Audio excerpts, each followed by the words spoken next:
Hello, thank you all for joining us. My name is Katie Andrews. I'm the Justice Services Specialist for the Department of Mental Health, Division of Behavioral Health. Today, I'll be presenting with co-presenters Latoya Downs, ICTS Director at Southeast Missouri Behavioral Health, Jared Drummond, District Administrator for District 6 Boone County Probation and Parole, Michael Melian, Area Treatment Coordinator for the Southwest Region, and Ashley Battles, Area Treatment Coordinator for the Southeast and North Central Region. And today we will be discussing the Improving Community Treatment Success ICTS program, formerly the Justice Reinvestment Initiative Treatment Pilot. So I'd like to start by discussing the history of the program and how we came to be where we are now. In May of 2017, Missouri leaders embarked on a data-driven justice reinvestment approach to address challenges within the state's criminal justice system. They requested support from the U.S. Department of Justice, Bureau of Justice Assistance, and received support from the Council of State Government, or CSG. The CSG gathered data from the state's criminal justice system and improved the state's response to crime and justice-involved services. So a bipartisan inter-branch task force was established to support this work, which included multiple state directors. As you can see on your screen, there was directors from the Department of Corrections, Department of Public Safety, Department of Mental Health, Social Services. They involve court systems, members in law enforcement, victim services, members of the public, and an individual that was formerly incarcerated. So this group met multiple times between July and December of 2017. They were tasked with overseeing the CSG and gave them the authority to collect and review data, identifying any areas of need in Missouri, which would then be used to influence the development of policy aimed at improving the justice system and the individual's ability to receive services. So the CSG then reviewed data collected from the Department of Corrections, the Office of State Courts Administrator, the Highway Patrol. They reviewed over 15 million records spanning about 10 years, and they conducted around 100 in-person meetings and conference calls.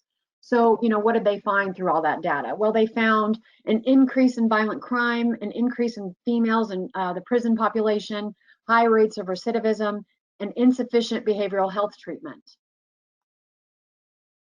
So as you can see here, through Missouri's data, there were 6 priority policy areas that were identified and developed to address the gaps in systemic coverage for institutions and individuals in Missouri. 6 JRI work groups were created to address violent crime, improve the infrastructure and systems of support for victims of crime, build and strengthen community-based treatment systems, implement evidence-based practices at the Department of Corrections, repurpose community supervision centers, and modernize parole board decision-making. June of 2018, House Bill 1355 was signed by the governor. This comprehensive criminal justice legislation includes the justice reinvestment policies that I mentioned. So as you can see on the slide, several areas of the criminal justice system were targeted through that legislation.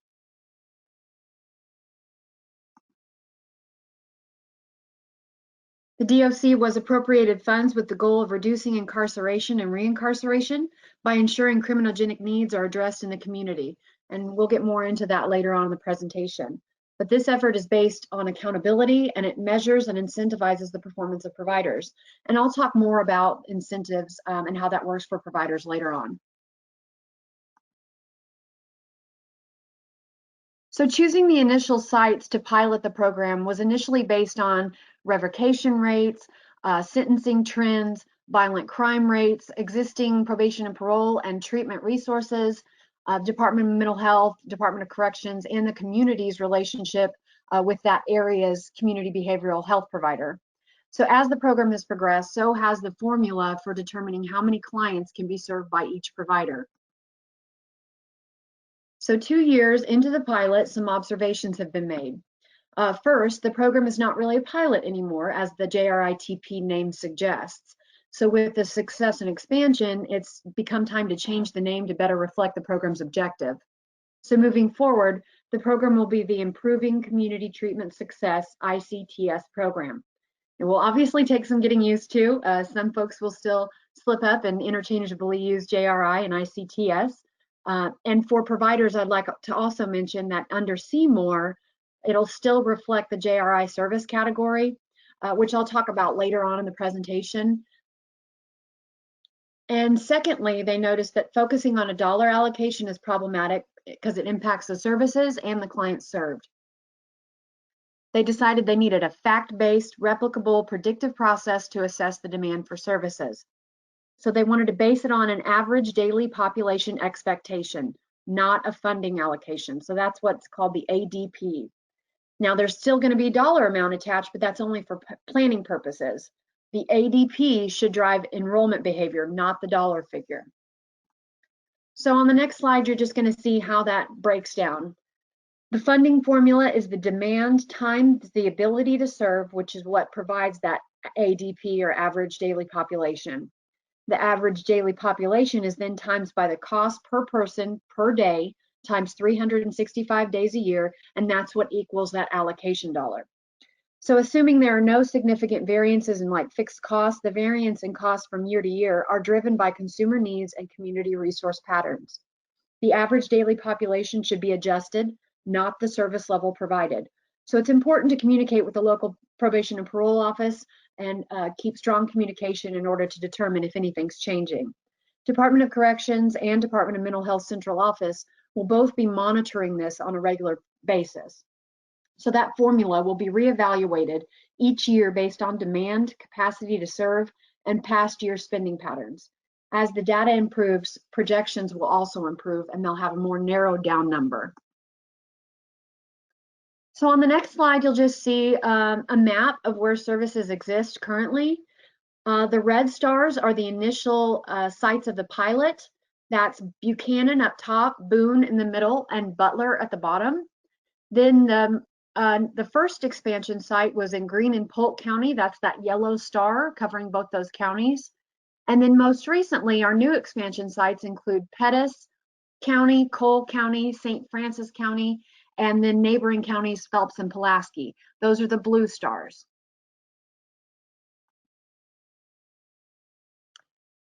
So this is the wraparound service structure of the program. Now, regular treatment providers or programs provide counseling, case management, sometimes residential, maybe transportation, but the essential elements of this program, what this program provides, set it apart.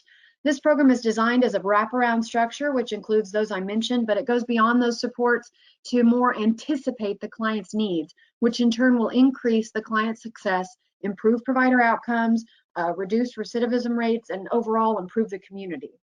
The wraparound structure, as you can see, includes the client's physical health, their access to medication-assisted treatment services, psychiatry, better access to treatment, supported housing, assistance with finding employment, and improved relationships with probation and parole. And I'd like to highlight that specific to this program, there's an added peer element in which a peer specialist is dedicated to providing support and assistance to each program client. So essentially, we surround the client with these supports in hopes they'll have better success. And by doing that, the program has some expected outcomes, including increased employment and employment retention, increase in stable housing. Both of those are tracked through the Progress Assessment Report, known as the PAR, and monitored by the JRI oversight team. We also expect to see a decrease in criminal offenses, law violations, and arrests, and a decrease in the use and misuse of alcohol and other drugs.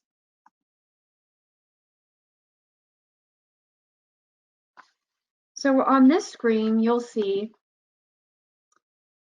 some initial data that was collected through the program. You can see that 76% of the clients had 3 felony convictions or more. You can see that 34% of the population were female out of the 251 clients. Just kind of gives you a snapshot overall idea of what it looked like initially. Now here is as I mentioned earlier, the structure of the program includes those incentives, a pay-for-performance model in which providers can earn incentives for clients meeting some of the following goals: stable, approved gainful employment, stability in living situation, decreased misuse of illegal substances, and retention of high-risk participants in the program for 90 days or longer.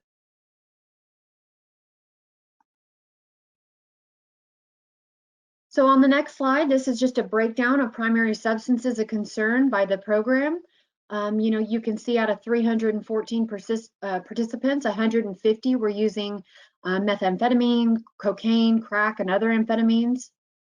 So it just kind of gives you an idea of where we stood. So now let's hear from LaToya, the JRI Program Director at Southeast Missouri Behavioral Health in Butler County. LaToya? Thank you so much. My name is LaToya Downs, and I am the ICTS Program Director at Southeast Missouri Behavioral Health in Poplar Bluff or Butler County. And I'm going to be discussing the role of treatment providers with you all today.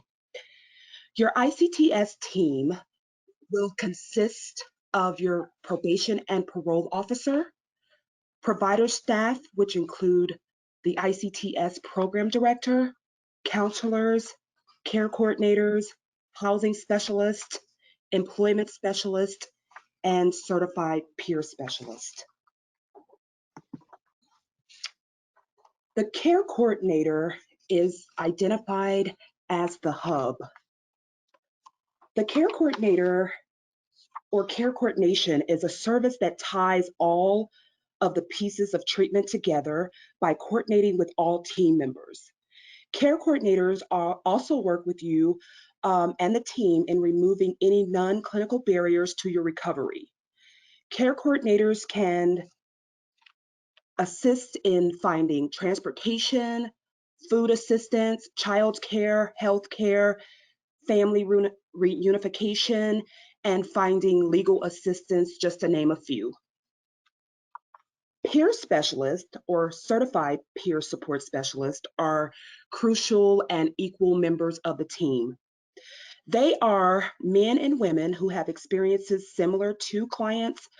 Most are recovering from substance use disorders or mental illnesses. Many have served jail or prison time.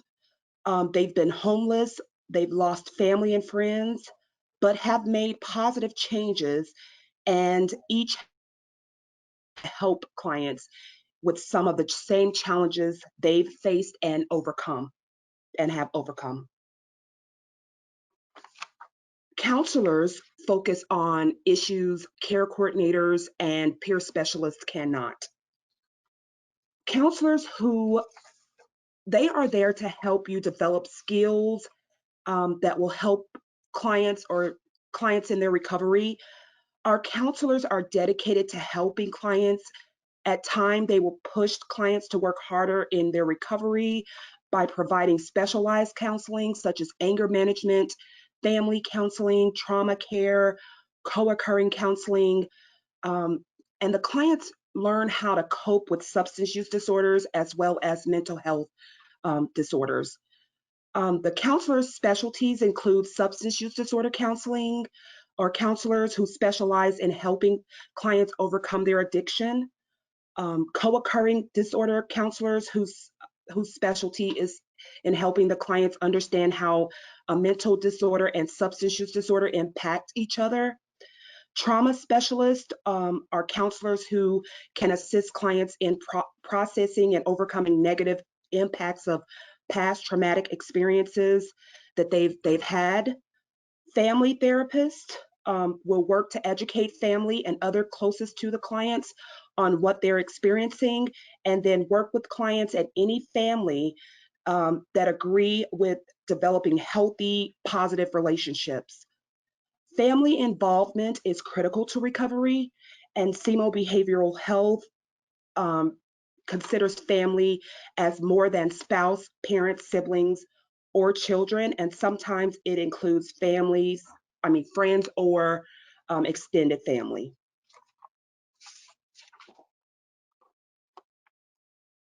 Housing specialists and employment specialists actively work towards success and stability in these areas.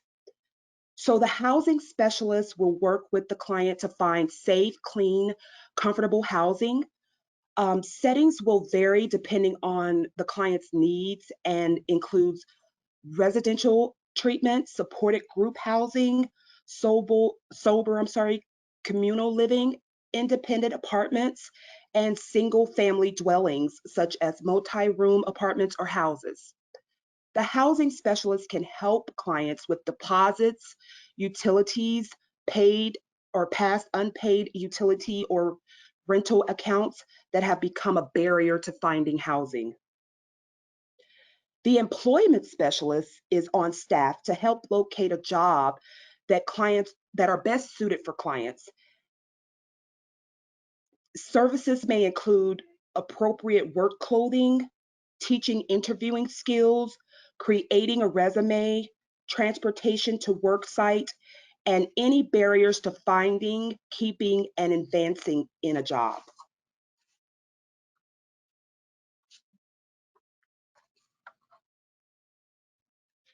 So the care coordinators focus primarily on the 7 domains of care coordination. Overall goal being abstinence from mood or mind altering substances. Care coordinators can also help clients obtain doctor's appointments for MAT medications as well as mental health medications. They help with legal, medical, vocational, and educational goals, social connectivity, and housing.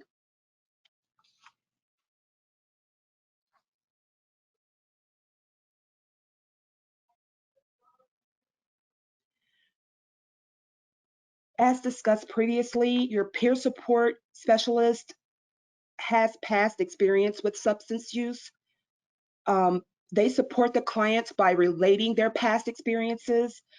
Peer support is in long term recovery, and they have knowledge and insight on how they overcame their addiction, which is critical to clients. The housing specialist will assist the clients in locating permanent residence. They'll inspect the residence to ensure it is compliant with DMH standards. They'll complete purchase orders for rent, deposits, and utilities. It allows the client to focus on sobriety without the barrier of where am I going to lay my head tonight. The housing specialist will assist the client in creating a budget. The employment specialist can assist clients with transportation to obtain employment.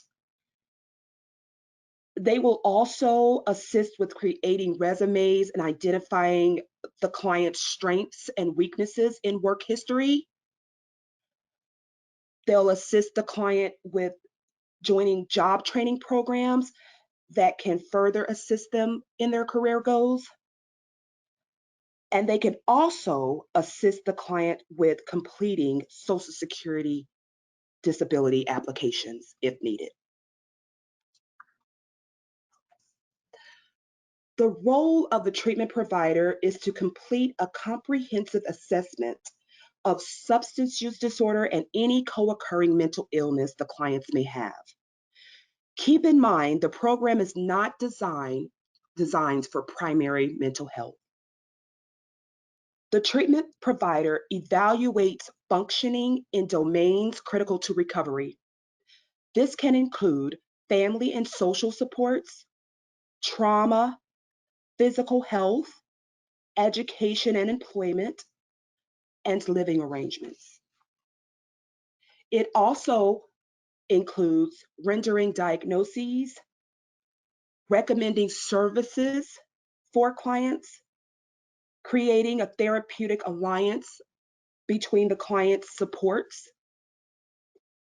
engaging family and significant others in treatment, and the ongoing evaluation of the client's progress in treatment. Clients are passionate about ICTS. The ripple effect takes place and is illustrated through Facebook videos, clients talking in the community about the ICTS program and how it's benefited their lives, referring people in jail, clients talking with their roommates about the ICTS programs and how it could be beneficial to them, writing letters to treatment and courts indicating how the ICTS program has been helpful to their recovery, and people relocating to areas with ICTS.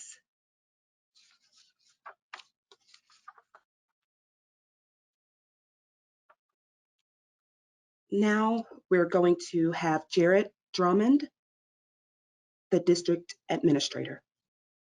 Well, if I could jump in there real quick, Latoya, I just want to show folks these couple pictures real quick before Jared gets started. So this is a living arrangement for a client that we had down in Southeast Missouri, a client that entered this back when it was still JRI. They entered the program, and this is where they were living. So you can get a good idea of what they, the situation they were living in. They had no running water, no heat. Now they were paying $50 a week to live there, but this is where they were living, where they were trying to focus on their recovery. Now, the next slide is actually going to show you the inside of their living situation. So as you can see on that right-hand picture, that's their roof, that's their insulation is cardboard boxes.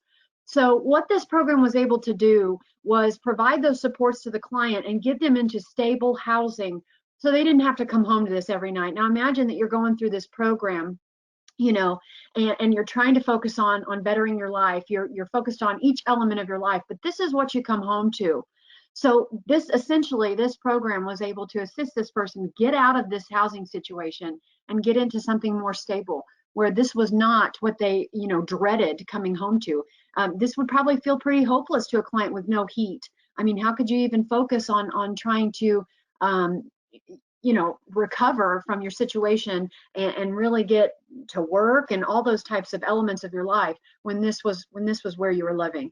So it's just kind of a success story that we like to share with folks, with which there will be a couple other pictures of success later on in the PowerPoint, but I just really wanted to focus on this for a second and let folks really see what we've done in the past and what we aim to do in the future.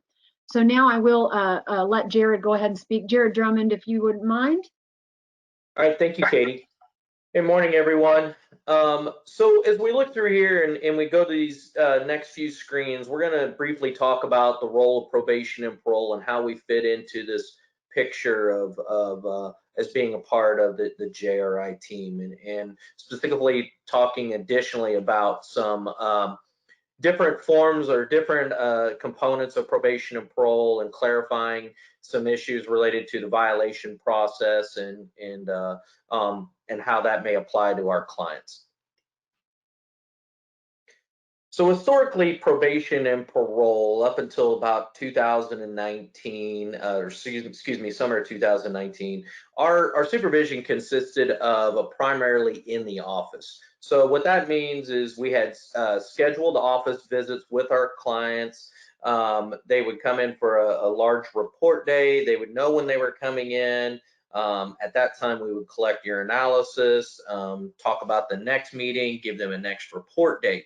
What we determined in 2019 as we transitioned more into a community-based supervision model was our officers needed to get into the field more often. And so by doing so, we were able to see clients in their actual home environment and what that consisted of, and some of the challenges they may face. In doing so, also, we were able to do random home contacts. We would, at that time, tell the individual or direct the individual into the office for urinalysis, which could be out of the blue and unscheduled, and then we would observe the client in their natural setting. So what this identified, or how JRI played a part in this, is when we implemented this in 2018, is we thought this was a good opportunity for our officers to get out in the field and start this project, and initially almost even pilot our community supervision model. one of our sites down in southern Missouri, their officers or JRI officers are supervising that caseload essentially went mobile from day one. They were outfitted with some technology, including cell phones, to help them in their field supervision. And the feedback we got from them was they found it really beneficial to the client. They were the client wouldn't show up for treatment. They were tracking them down, calling neighbors or family members, and were working remotely really since the onset of JRI program in 2018. So by doing so, as being a part of this JRI program, we identified that there's an increased amount of communication. So from the officer standpoint, and what you're going to see is the officers will be attending either weekly or bi-weekly meetings with the entire treatment team. We have enough officers in our program here in Boone that they actually staff their cases every other week. In addition, there's some daily phone communication. So with that, I know part of our model is outfitting officers, and what we've been shared with through the P&P side is all officers are all of our field officers will be getting a work cell phone. We currently have work cell phones for our JRI officers, which allows for those peers, care coordinators, and all those other team members to be in constant communication with the PO. In addition, we have daily field communication. So what does that mean? That means we're in the field more often. We're talking to those other members of the JRI team to give them updates on our client. Full access to a treatment facility. We here in Boone, we're very fortunate to have a residential treatment site agency right on site, literally across the street from probation and parole, and one of our other providers has immediate access for women's residential treatment. And we'll go to the next slide. So we talked about the referral process. So this is something that each site will have to determine what works best for them. We identified a district SOP to determine who your appropriate referrals are. I know each site should have some general information on who our target population is for this program. If anybody would like to know what our current SOP looks like or our current referral process, I'd be happy to share that. I know ours is, we've kind of modified it over the last couple years to determine what works best for us. Historically, what we did is we identified our target population, but those parameters have since changed.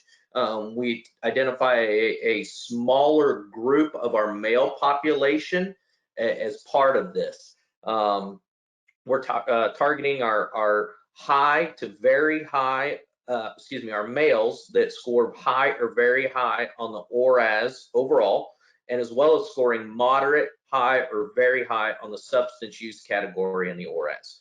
For our female population, we identify moderate or above overall on the ORAS and moderate or above on the substance use category of the ORAS. That's what our initial identifiers are, and there's other criteria. They have to be on felony supervision and have to have a certain amount of time left in the left on supervision to include earned compliance credits. And then that way we ensure that the individual has enough time to get stabilized prior to discharge. With that being said, probation and parole ultimately has, I guess, the final say as to whether or not an individual should be brought in.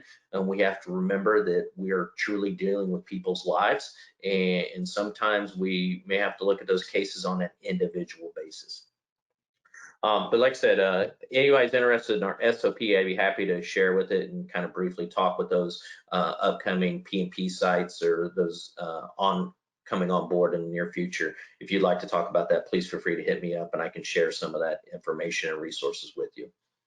So staff referrals during staffing. So what you're going to do is identify your appropriate, or excuse me, your identified client. We identified a small little or created a small checklist that you go through and making sure the individual meets the criteria. That in turn is sent to the referring officer and his or her supervisor staff the case, make sure it's appropriate referral, and then that supervisor then in turn staffs it with the JRI supervisor to ensure that they're an appropriate candidate. Once it's all agreed upon that yes, they're an appropriate candidate, the JRI officer takes that referral to the staffing, the next available staffing. They discuss it as a treatment team, and then it's determined whether or not the individual is appropriate person for the program. Once they are identified as yes, everyone says they're good to go. The next day, our goal is the next day is we're going to immediately notify the client, inform them that they're going to be coming in this program, give them some additional information. We've just implemented here recently with one of our treatment sites their identified client base. We have a contracted urinalysis company, and so we have to provide the client with some general information on the call-in procedures and what that looks like. And then in addition, you'll continue to staff that case ongoing moving forward. So what's your role of the probation and parole officer? So you're kind of for lack of better terms, the gatekeeper of the case. P&P plays an extremely vital role in this. Is a DOC really, I don't want to say funded project, but it is DOC based. And so what we're wanting to do is identify as the officer, you are the main person that needs to be in contact with that case. And so you're the one's going to be referring to the treatment services. You're going to identify the strategies for success. So what does that entail? So, and when we're talking about the supervision strategies for success, as you ongoing on your staffings moving forward, if you happen to have concerns with the client, they're not attending treatment, they can't find peer support, can't find them at the home, you're conducting home visits, they don't seem to be around, you may be implementing electronic monitoring, you may identify other supervision strategies for success. Ultimately, treatment decisions need to be up to the treatment team itself and agreed upon by all parties, but we want to make sure that we can at least provide suggestions moving forward. Intense supervision in the community, so your officers should be out in the community often.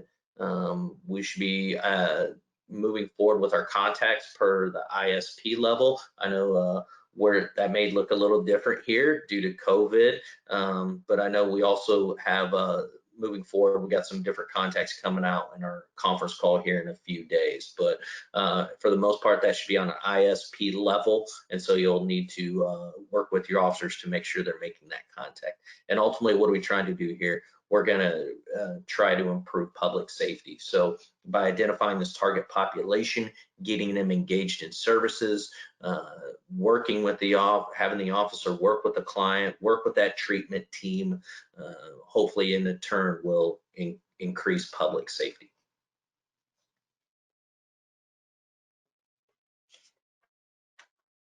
Moving forward, additional roles of probation and parole. So for those that aren't familiar with kind of what we do, we have probation and parole as a statutory responsibility to the court and parole board.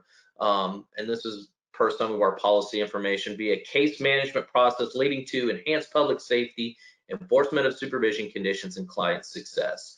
So once again, what does that mean? That means we serve the court and parole board. So the court is those individuals on probation. Our parole board is our governing body that's down central office. That's members are appointed by the governor. For our parolees, those individuals being released from prison, we identify as parolees. The jurisdiction of that case lies with the parole board. So although the PO is supervising them, in the event that there is a violation of a supervision condition, we have to notify the parole board via a violation or notice of citation. As noted before, we're kind of the gatekeeper of those cases, so we want to make sure that we are having constant communication with the treatment team. During the process, we're going to continue to assess the client's risk and need. That's going to be based upon our ORAS, and then identifying those highest criminogenic needs when you're developing that case plan. In turn, you want to ensure that your officers are discussing that case plan with the treatment team. As we all know, you target those 2 to 3 highest criminogenic needs, and the overall goal would be that the rest of the client's behavior falls in line when we start addressing those highest needs. We're going to also identify those responsivity factors that are going to impact supervision effectiveness, and once again, we're identifying those through that ORAS and in that case plan.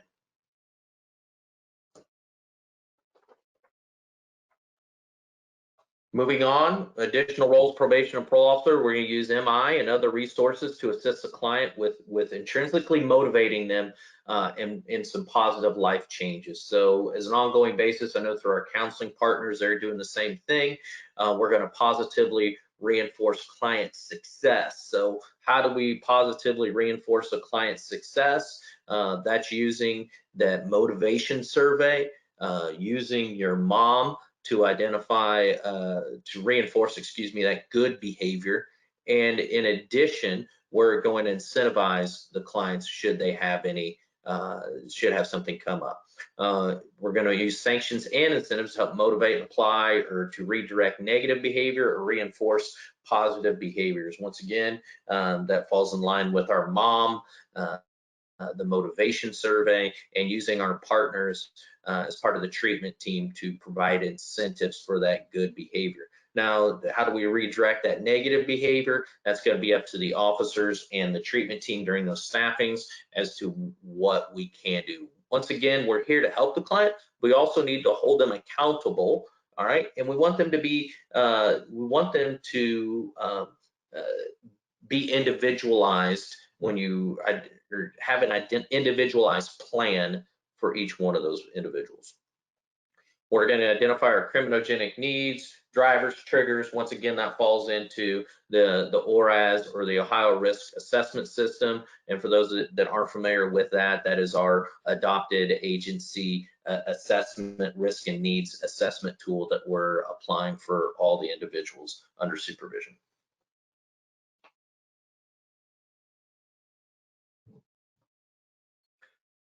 Moving on, or continuing on with our role, we're going to ensure our plans build on client strengths, risks, and needs. That goes without saying. I've mentioned it in the previous slides. That's going to be our motivation survey for our POs. In addition, you're going to look at those risk levels. What is the highest criminogenic need that they have based on that ORAS tool, and developing an appropriate case plan to address. And as you mentioned earlier, you're kind of the broker of the treatment services to ensure access to intervention. So very similar in the model of what your treatment court officers are within your respective districts. So the officer is the one that initially makes the referral. They're doing all the onset of the paperwork. They're getting those individuals engaged. They're providing them with information of here's your peer supports, here's your treatment team, and getting them engaged in services. And then once again, when you're having those staffings, that officer is the voice, meaning, and not in a literal sense, but a figurative sense. The officer needs to ensure that they're explaining what goes on with that client, and identifying and being the kind of the manager of that staffing process.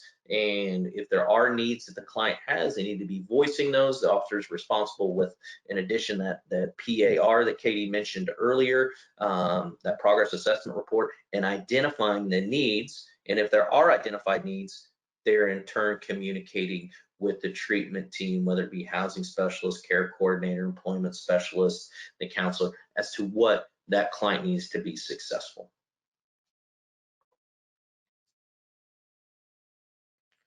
So the violation process. So what I want to do is just for our agencies that are coming on board that aren't familiar kind of with the violation process and what PMP does, I just want to give a brief overview of a couple different items and a couple different reports that we submitted, and just kind of give you a brief brief session on just kind of what that might look like.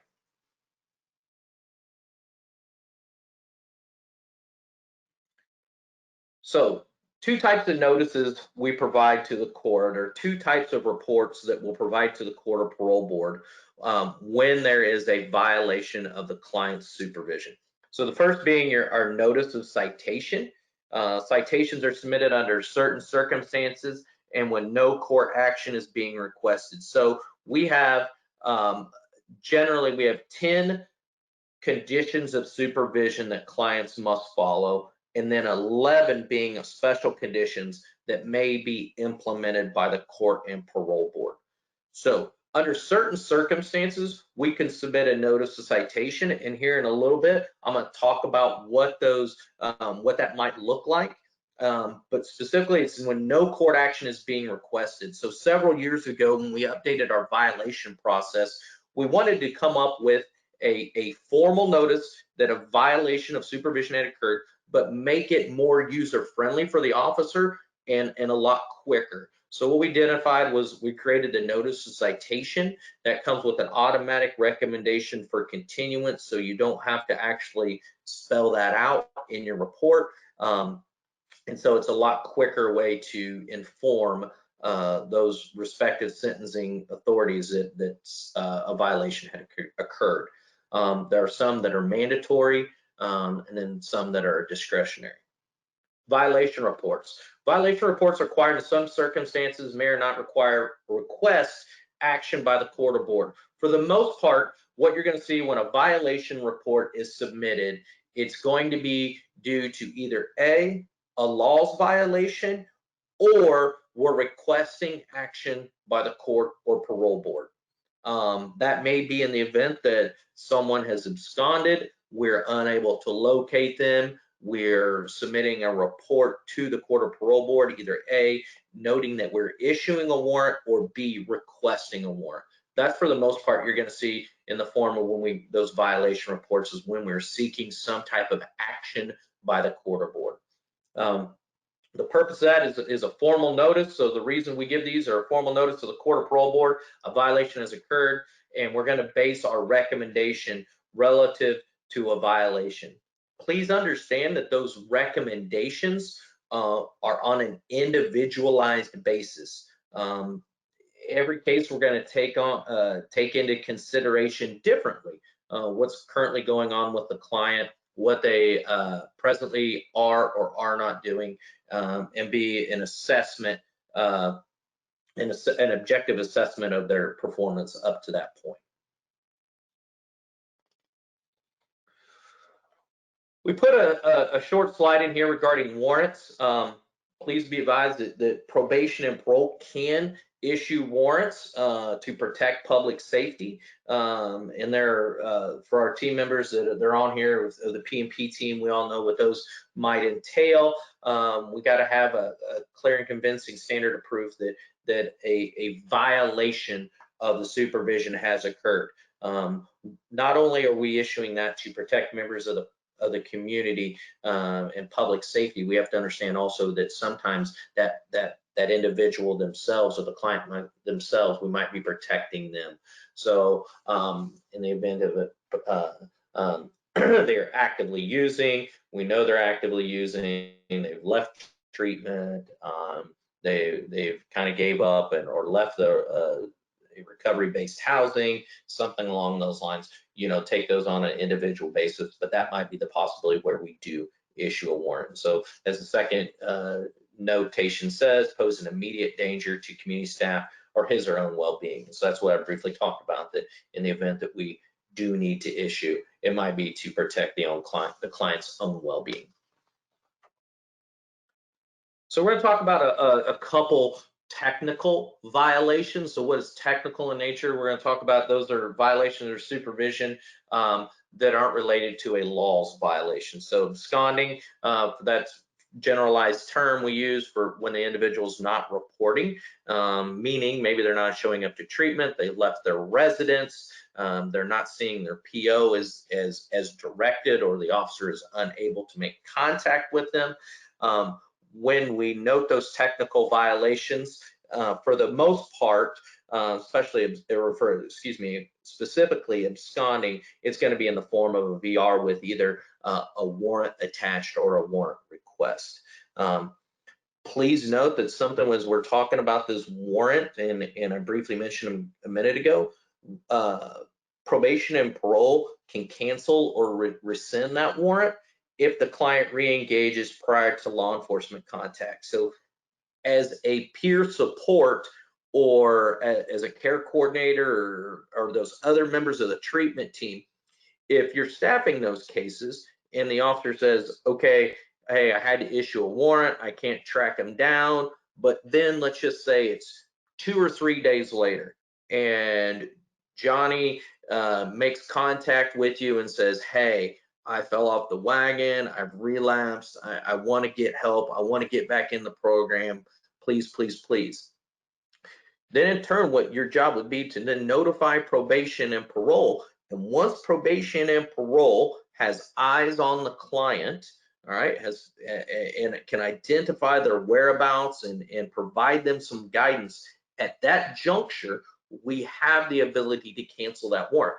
Now, not to say that we wouldn't keep it in place, but we do have that authority. Moving on, talk about violations of conditions of probation and parole other than laws. So we talked about the citations previously. One of those that's mandatory that we have no discretion over is drug use. So our officers, we understand this population. There may be the potential that they have multiple drug usage events over a pretty short period of time. Once again, we have no control. We have to report that information.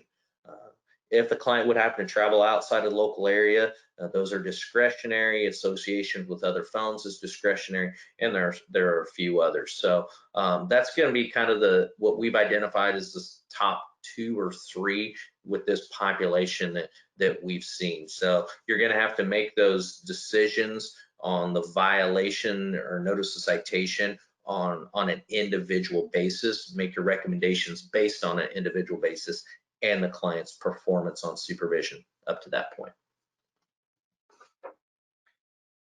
All right, lastly, we're going to talk about, some supervision myths. So there's, as I presented over several years of different community partners, there's always been this idea of what probation and parole can or cannot do, or what really is true. So I just put a few that have come up here throughout the years, and first being clients get revoked for a 3rd positive urinalysis. That comes from the old 3 strikes and you're out mentality. That is completely false. We at probation and parole understand, and especially with this program, understand that this population is unique, and there are higher risks for drug usage. We're going to have to note that. But ultimately, when we write that violation report, a decision for revocation truly rests with the parole board, and for our probation cases, that sentencing judge. You may hear clients use the term that my probation officer violated me. It's such an ugly term. We never violate anyone. Once again, we write a violation report, and its ultimate decision rests with the parole board and or sentencing judge. Once again, we make a recommendation. It's up to those sentencing authorities to determine how to move forward. Officers can arrest. Here within our Boone County, that's false.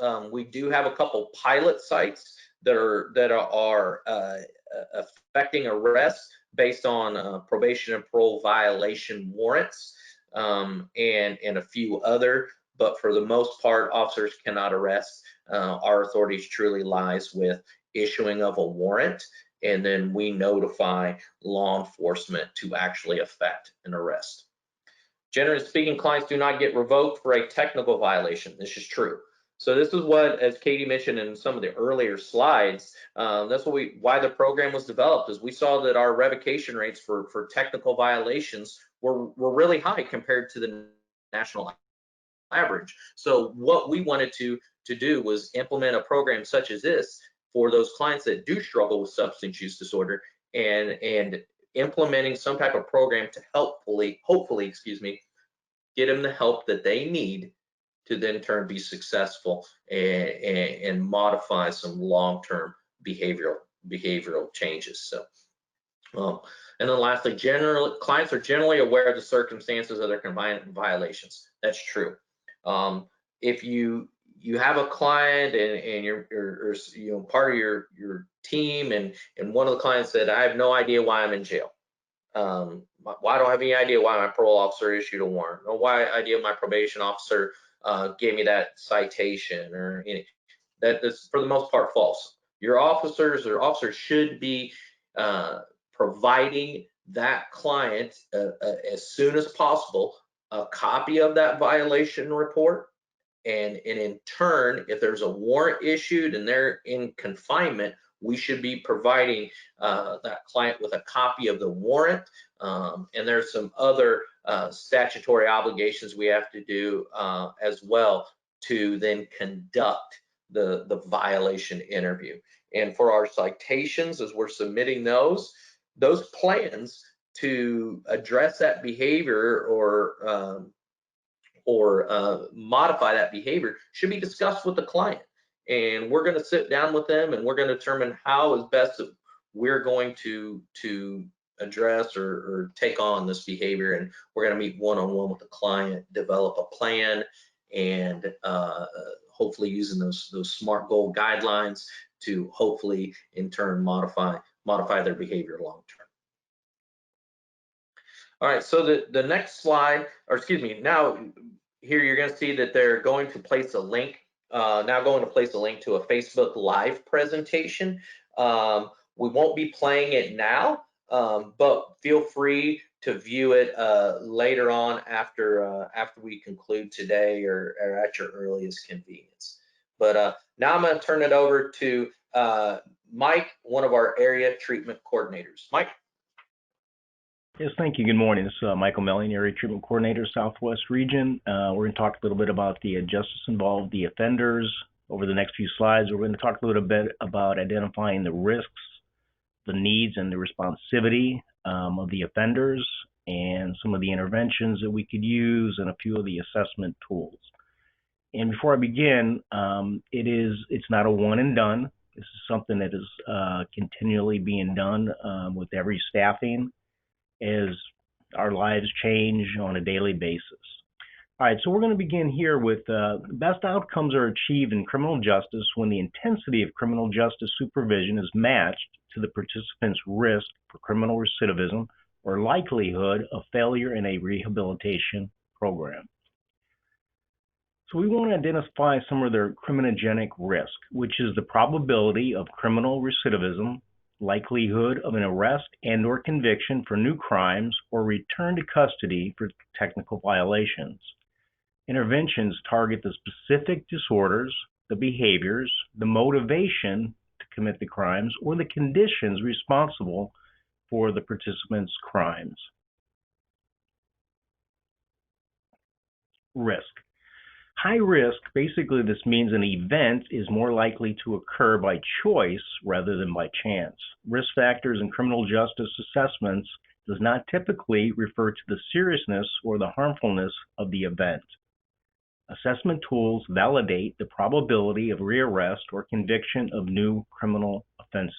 So we want to constantly assess the risks and the needs of our clients. The criminogenic risk scores should never be used to determine who should be incarcerated or who should remain in the community. These are tools that we use to provide interventions and services. High risk.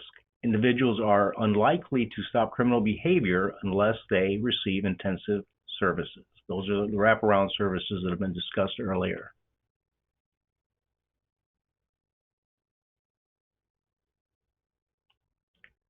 It's important for criminal justice and behavioral health practitioners to clarify the definition of risk, the terminology and the definition. So basically, one group of folks may identify a definition of risk, and another organization may identify their own definition of risk. So everyone needs to be on board with the definition of risk.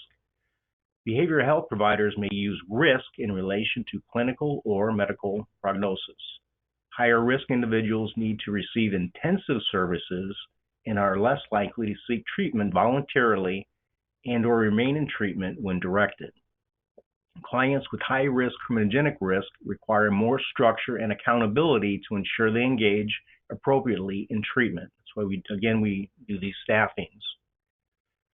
Case planning requires close co-management, continuous information sharing, coordinated effort, and various interventions to ensure treatment benefits are received.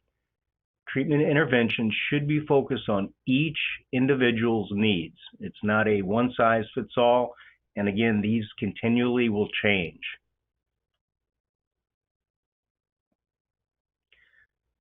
A lot of the clients have spent time incarcerated, not all. So some of the tools that are available is some clients receive substance use treatment or assessed for treatment while incarcerated. The useful data can be attained by reviewing what we call the ASI, the Addiction Severity Index Assessment Tool, and there's a narrative summary report. And ideally in that narrative, what they're talking about is those different domains that were mentioned earlier that we want to help our clients with: legal, social, family, financial. If a client has attended an institutional treatment program while incarcerated, their treatment plans, discharge summaries, and other clinical information could be used to assist clients with community provider placement. Information could be used for risk of relapse, risk to commit crimes associated with continued other criminogenic factors.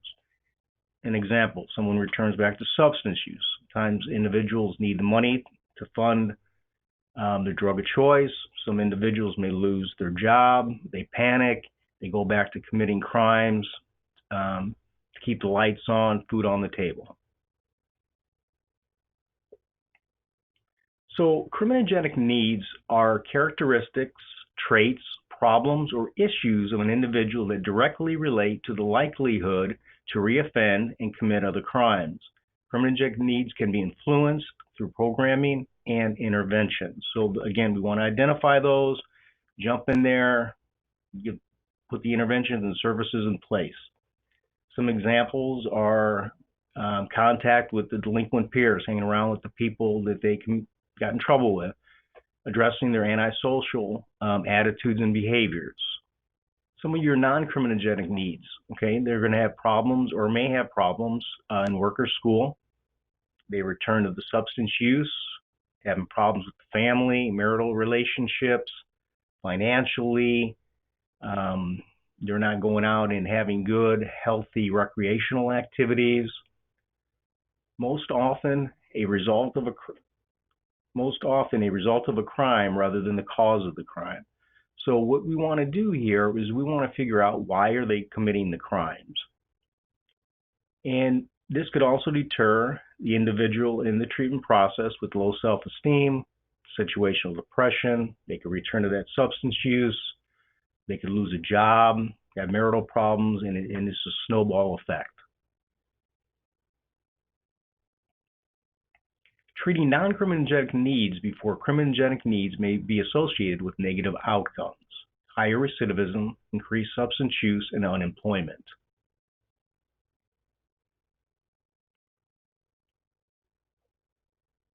Some of your significant non-criminogenic needs that may intervene with the efforts that we're trying to support them with is some of them, individuals may have mental health disorders, substance use disorders, may have some cognitive impairments. We'd mentioned earlier someone may have unstable housing, they may have financial problems, lack employability skills, and lack that education to get a good, stable job.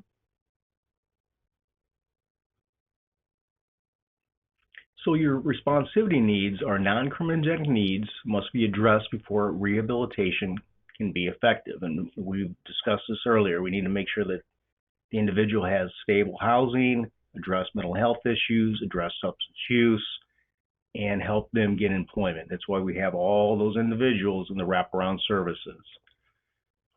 Maintenance needs, after they are in a program, they're doing well, then we want to focus on continued aftercare. Some of them may need medical assistant treatment, continued psychiatric and or medical care, and just routine follow-ups with them. This is addressed over a long period of time. And hopefully we want to ensure that the individuals that are successful and are discharged from our programs are using the therapeutic skills that they learned. We want to address relapse prevention, relapse and returning back to criminal activity. And all this is done through effective case planning, must address, as we discussed earlier, the full range of criminogenic responsivity and maintenance needs to be effective. Responsivity needs sometimes are misunderstood by criminal justice professionals. Again, that's why we have these wraparound services. You have P&P, peer support specialists, and everyone else coming together collectively to provide these services. Behaviors interrupted as non-compliant may be symptoms of distress due to unaddressed responsivity or stabilization needs. Again, someone comes in, they're doing well in treatment, they start using drugs and or alcohol, abusing them again, they lose that job, they lose that stable house, they get kicked out, they're back on the street. So we have to continually monitor our clients through the assessment, the tools that we have.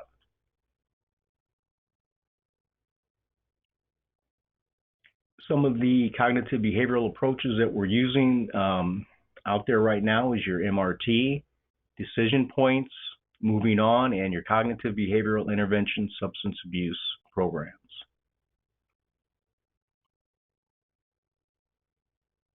Okay, I'm going to go ahead and turn this over to our other area treatment coordinator, Ashley Battles. Thank you, Mike. Hello, everyone. My name is Ashley Battles, and I am an area treatment coordinator for Department of Corrections, and my areas are the Southeast and the Central regions of the state. So I'm going to briefly go over this next slide, the recovery groups and materials. Then I'll spend a little bit more time discussing information sharing and communication, because those are two very important aspects of this program. I'm actually going to begin this section by saying it's very critical we take the client's spiritual and religious beliefs into consideration. It's never appropriate to force someone to participate in activities that contradict their religious and or spiritual beliefs. We actually experienced some legal challenges in our institutional treatment centers where we had clients participating in some faith-based services, AA, NA, 12-step classes, and we actually had some of that material on their treatment plans. So we really weren't doing the best job of giving the client choices. So we actually ended up having to remodel some of our programming to include secular and non-secular groups and homework assignments. So even though this happened in the institution, I think it's still relevant to those of you who may be working with a lot of faith-based programs. So just using caution when utilizing some of these programs, and perhaps taking a visit or something to the agency to learn more about the program and checking in with the client to see how comfortable they are with utilizing some of those services. And there have actually been other probation officers and ICTS sites who use faith-based resources, and you can definitely reach out to one of them to learn how to navigate some of those situations. This next section, information sharing, is very important. So communication is vital in this program. Some of the biggest issues that we see actually are regarding communication and information sharing issues. So basically there should be that frequent and consistent communication in the ICTS team.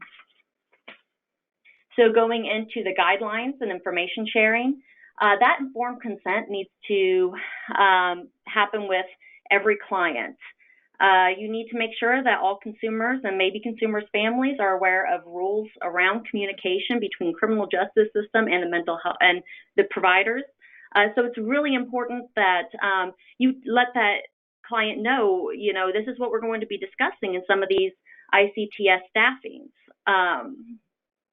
And, that we all have open communication in some of these ICTS staffings. Ensuring mandated reporting is discussed. So you're going over this with the client and you're letting them know, if we have concerns that there's abuse or neglect with children going on in the household, if we have concerns that you're suicidal or that you're homicidal, that those, that is being reported, or that will be reported to the proper authorities. And all drug testing is reported to the PO in the ICTS model. So letting that client know that, hey, if you have a negative or positive drug test, we're going to be letting, probation and parole know this. especially those positive UAs, are going to be reported to your probation officer within 24 hours. So going into the 42 CFR Part 2, it does make for additional allowances to some of the confidentiality. So the 42 CFR Part 2 allows for patient identifying information to be disclosed to medical personnel to the extent necessary to meet a bona fide medical emergency in which the patient's prior informed consent can be obtained, so you can disclose substances used. It also allows for reporting to law enforcement if a crime occurs on agency property or against agency personnel. And once again, it does allow for that mandated reporting, such as in the case of child abuse or neglect, any kind of suicidal behavior, or any kind of concerns about homicidal. Some more about 42 CFR. Redisclosures of information are allowed as long as expressly stated in the authorization. It's important to ensure the authorizations disclosed include information about redisclosure if the authorization is to a hospital. Inpatient and detox admission should always be shared with the POs. If you have an on-site company to perform UAs, you need to make sure that consumers sign an authorization allowing redisclosure of these records. Without this, you can't share information to POs, and it's critical. So evaluating your health information exchange, business associate agreements and contracts. Many contracts prohibit redisclosure of information obtained, and redisclosing can be grounds to have your access removed. So just evaluate those contracts carefully. And just being worried about going into drugs and drug interactions, the PO and the provider should have consumers sign authorizations for every doctor they see. So it's just encouraging that open line of communication. Providers should use applicable healthcare information systems to augment info. And just being worried about a drug interaction is not sufficient criteria for the bar set by medical emergency, and that's why the POs need to have consumers sign authorization so a doctor's office can release information to them. And if you all have any questions, any further questions about some of this, our information will be at the end of the presentation. So just feel free to reach out and ask if you are in doubt about what you can and cannot disclose. So 42 CFR 2.35, you may disclose information about a patient to those individuals within the criminal justice system who have made participation in treatment a condition of their parole or probation. Disclosure is made only to those individuals within the criminal justice system who have a need for the information in connection with their duty to monitor progress. And this next one was something that was discussed in length within the group, is that consumers need to be made aware that they can't revoke their consent. This program actually requires full disclosure between providers and PMP, and it's very hard for PMP to judge if a client is actively engaging in the program if the people on the ICTS team members can't discuss the client's progress. So this is all to say that 42 CFR should not be seen as a barrier to sharing information with the PO and with the POs in the ICTS program.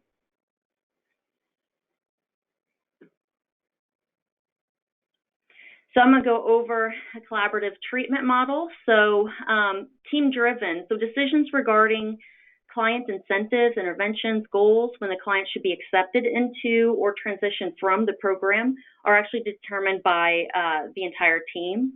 And it's really important that I stress that no one entity is more important than the other.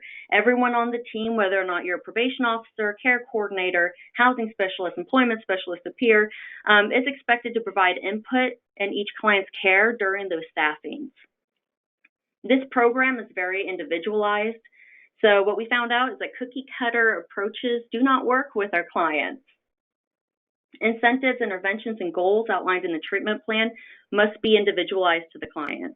So the client's unique strengths and challenges should be taken into consideration. So for example, maybe expectations regarding when a client completes a task might be a little different for a client who has a history of substance use than for another client on the caseload. Also, for the same client who may have been using substances heavily for, let's say, 25 years, it may be a more reasonable and realistic expectation that reduced substance use is a goal versus expecting the client to obtain complete abstinence from all substances. Also, remember, this program is not designed for clients who have severe mental health symptoms, like Katie had said earlier.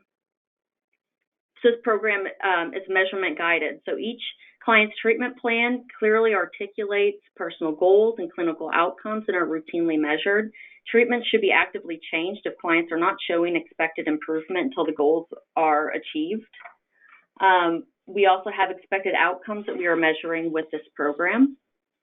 And that last one, evidence-based practices. So criminal justice clients should be offered treatments with credible research evidence to support their efficacy in treating the target condition. Strengthening communication. Disagreements should be resolved so the team presents a united front. And any of you all who have worked with justice-involved individuals know that, you know, if you all don't present a united front, your clients are going to pick up on that. They're going to know if, you know, the team isn't getting along or if they disagree on something.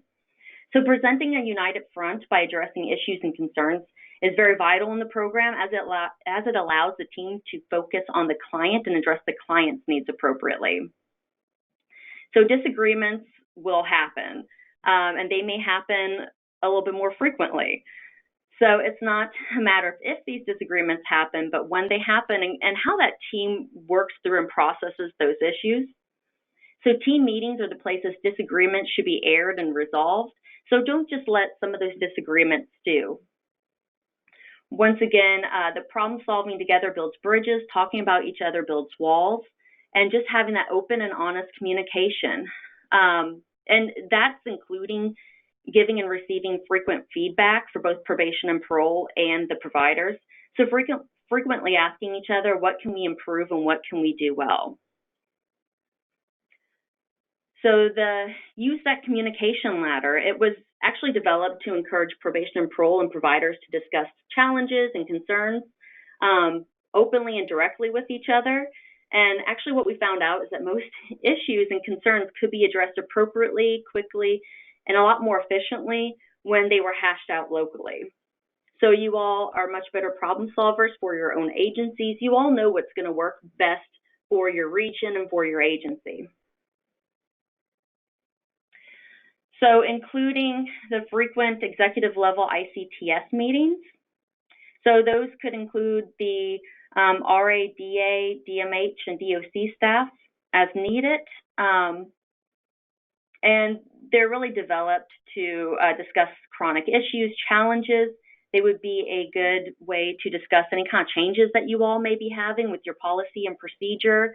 So if something is changing up in your agency, you know, talking about it either in those executive meetings or in those staffings.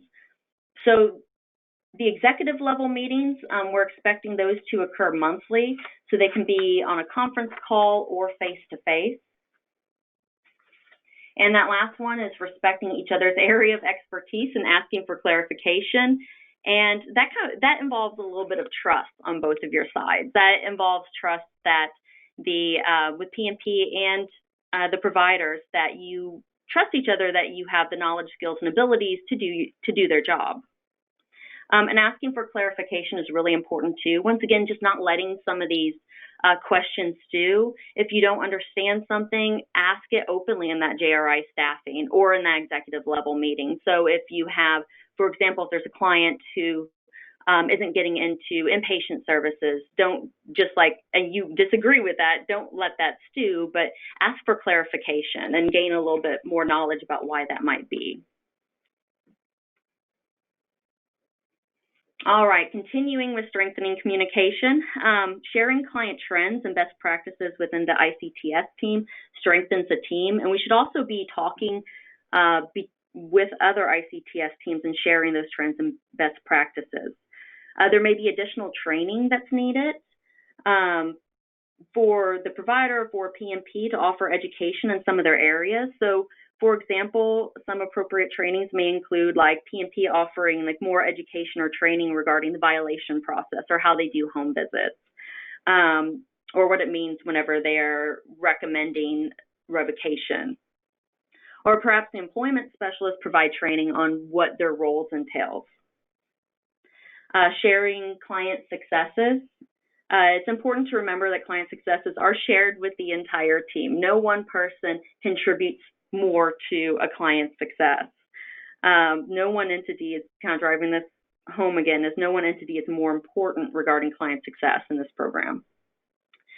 So even though we may have disagreements, it is important to remember that it's absolutely critical to the success of the ICTS program that we understand that both probation and parole and providers are working to improve the client's life outcome. And both agencies are promoting public safety. Right here we have a great quote by Mother Teresa.